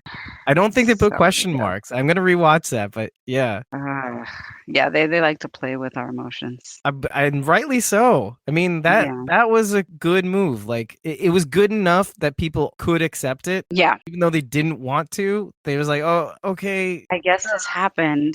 I don't want to Yeah. watch this show anymore, but I do. Yeah. They were like, I guess this happened. And then it was like, no, he's alive. Wait. Like, Oh what? man. Yeah. But okay, so the last thing is we do see a sneak peek of Daryl and Tara getting together and wanting to kill Negan. I hope that this isn't another. Well, I don't know. Like, I mean, do you think this show would kill off Daryl? Oh, I Because think this it's is entirely another. possible. I think it's entirely possible, but this is another suicide mission deal. Because I'm Yeah, like, if we've you done this guys, before, we've done this before, and we've all seen how that ended up. like twice, Because I think. yeah, I mean, this has happened numerous times, and it's Tara's right now on the same kind of kick that Rosita and Sasha Yeah, were on. yeah, Like now Tara's on this kick, so now she's all like gung ho, like whatever, we gotta kill these people, whatever. And again, Daryl is of the same mindset. right. But I mean, to kind of go in and say like, okay, we're gonna do this. I'm like, now you guys are just going like full on kamikaze style. Like, I mean, you're not doing anybody any favors by going about things this way. But it'll be curious to see if Daryl and Daryl and Tara, if they're equivalents to that in the Saviors. Is that Simon and Regina? I don't know. Like, it'll be curious to see like if we see some of the same kind of like blasphemy or mutiny among the ranks over on the Savior side too. I mean, I think that Negan's more to well, Rick is aware of Daryl's thoughts and where he's at, obviously, since they had literally a fist fight over it. But I don't know if he would necessarily like squash that the way Negan seems to want to like squash what was happening with Simon right away. And you know what? Given our sneak peek of Tara and Jesus, or not Tara, Maggie and Jesus, it could be that Daryl heads over to the hilltop, which it sounds like he's doing, and then squashes whatever escape that Jared tries to take. And then maybe some other people get in the mix. And then Daryl's kind of convinced, okay, these people can't be reasoned with, talks to Tara and says, we got to take these guys out, that sort of thing. And Right. that's the only way I could see that them actually going through with it is like, okay, yet another example of we can't keep these guys alive. You know what I mean? So, Right. oh man. Yeah, no, Tense. I can see that. I can see it going that way. Yeah. But yeah, Ugh. we've got a lot of exciting routes to discover right now with just Yes. everything we've called. And more than anything, it's the biggest takeaway from this episode is we could go into more backstory into Negan, but we really now have the operating mechanisms in which he operates. Redundant. Right. But we Like, get we it. really know the inner workings now. Yeah, we understand. We can see what the inner workings are, and I like getting glimpses of that. I definitely like getting glimpses of like, okay, this is what's going on over on the Savior side. I like it personally. Yeah, yeah. And then we can sort of piece together what's to come as a result of all this. And really almost in a way kind of humanize Negan in a way, because yeah, the brutality and has a purpose, and his idea of how valuable he places kind of the utmost value on people, which is not what you would have thought in the introduction of him into the series. Right. So Yeah. that to me is gold. That made that whole episode, all the tension and all the twists and turns, just worth every penny Yeah. that I didn't spend. So, Yeah, I agree. so with that, everybody, I think we can leave this show off on a good note, on a good squashy, pulverized, pureed note. And, Yes, indeed. And write us an email if you want, squawkingdeadpodcast@gmail.com. We're waiting for your phone call. We just we want to get that phone call. And Yeah. we will catch you next week. Sounds good. See you next week.